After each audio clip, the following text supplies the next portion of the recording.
Bienvenue sur mon webcast consacré aux technologies Microsoft et au monde du développement. Si vous êtes développeur et que vous voulez débuter avec les technologies Microsoft, il n'y a pas de secret. Il faut se rendre sur le site de Microsoft et ensuite essayer de trouver les endroits là où vous allez trouver tout ce qui a trait au développement, tout ce qui a trait à Visual Studio, tout ce qui a trait au Windows SDK.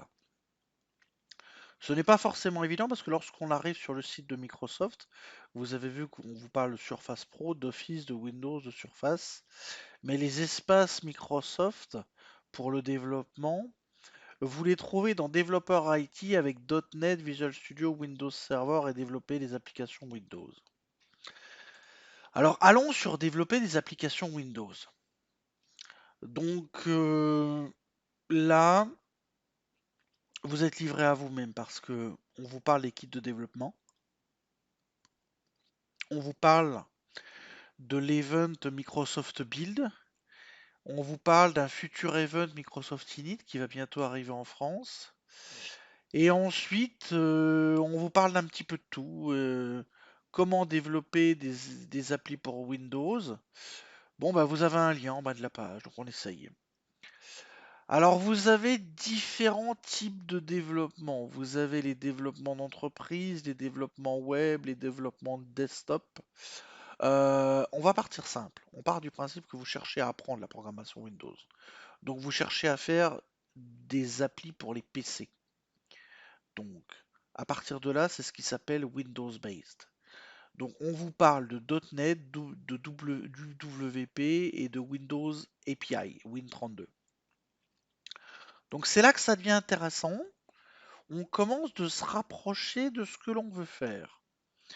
Microsoft vous propose de choisir votre plateforme. Pourquoi? Parce qu'en fait, il y a 15-20 ans, on faisait tout en C, en C++ ou en Visual Basic. Maintenant, on fait tout en .NET.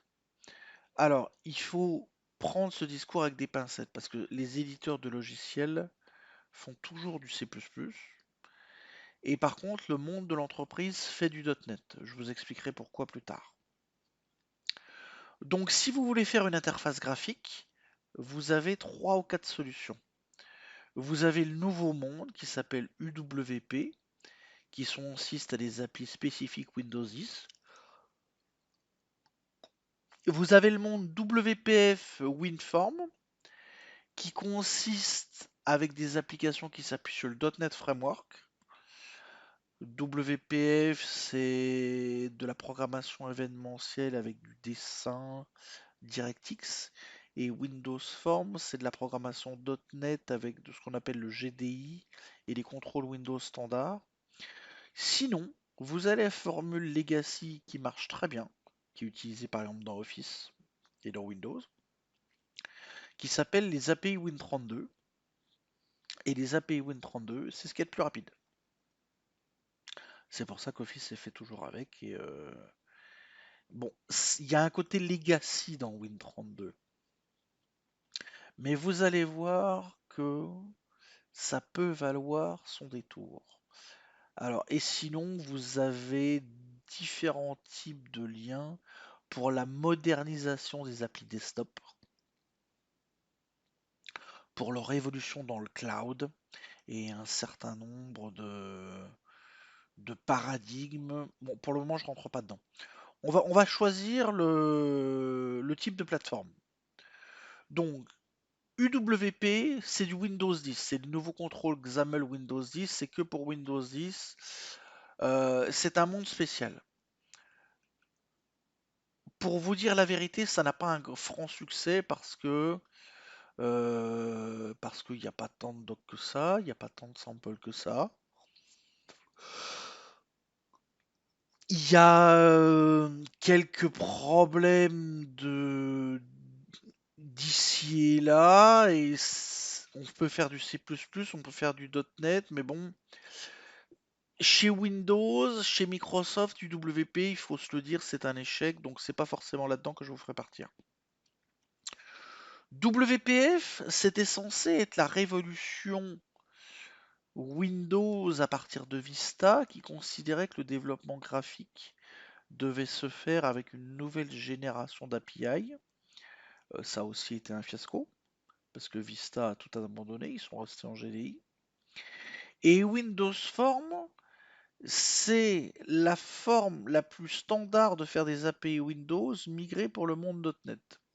C'est l'événementiel de l'API de fenêtrage accessible à .NET. Si vous commencez, c'est là-dedans que je vous propose d'aller.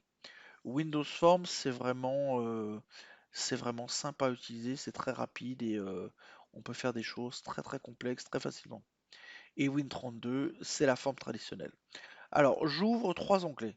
WPF, Windows Form, Win32. On regarde rapidement. WPF et Windows Forms et s'exécutent sur différents systèmes d'exploitation avec différents langages. C'est très important de prendre ça en considération. Euh, Si je regarde sur l'autre onglet, Win32, Win32, en fait, du fait que c'est le monde historique Windows, vous n'avez aucune limitation. C'est pour ça que j'attire votre attention sur le fait que si vous avez du temps, que vous êtes curieux, que vous êtes un éditeur de logiciels, que vous voulez pas tout réécrire à chaque fois qu'il y a une version du framework, à chaque fois qu'il y a une version de Visual Studio, Win32 c'est un joyau. Je vous prends une analogie. Quand vous êtes sur Mac, vous faites de l'iOS ou vous faites du macOS. Eh ben, vous faites ce qu'on va appeler de l'Objective-C et de l'Objective-C++. Et l'éditeur vous fournit des API natives et c'est un moyen de développer des applications de manière simple et ce qui s'appelle native. C'est-à-dire que ce que l'éditeur fournit au nouveau SDK, vous l'attaquez tout de suite. Vous attendez pas qu'un logiciel ou un langage de plus haut niveau wrap les API. Non, non, vous y avez accès tout de suite. C'est pour ça que Win32, c'est tout de suite l'accélération hardware, les performances advanced des processeurs, euh, l'efficacité avec DirectX, l'efficacité Win32, l'efficacité du framework MFC, l'efficacité des third party controls que vous trouvez dans le commerce. Donc, n'oubliez pas que Win32 vous permet d'exploiter la totalité de votre système d'exploitation Windows et de votre architecture matérielle. Donc si vous êtes plutôt .NET et que vous n'avez pas trop de temps à investir, ok, partez sur WPF ou WinForm. Mais si vous avez vraiment le temps de vous intéresser à la chose, Win32 c'est le choix par excellence pour la programmation Windows. Voilà, voilà. Donc ceci est l'introduction et nous allons passer maintenant dans la découverte à proprement dit de ce monde du développement avec Visual Studio.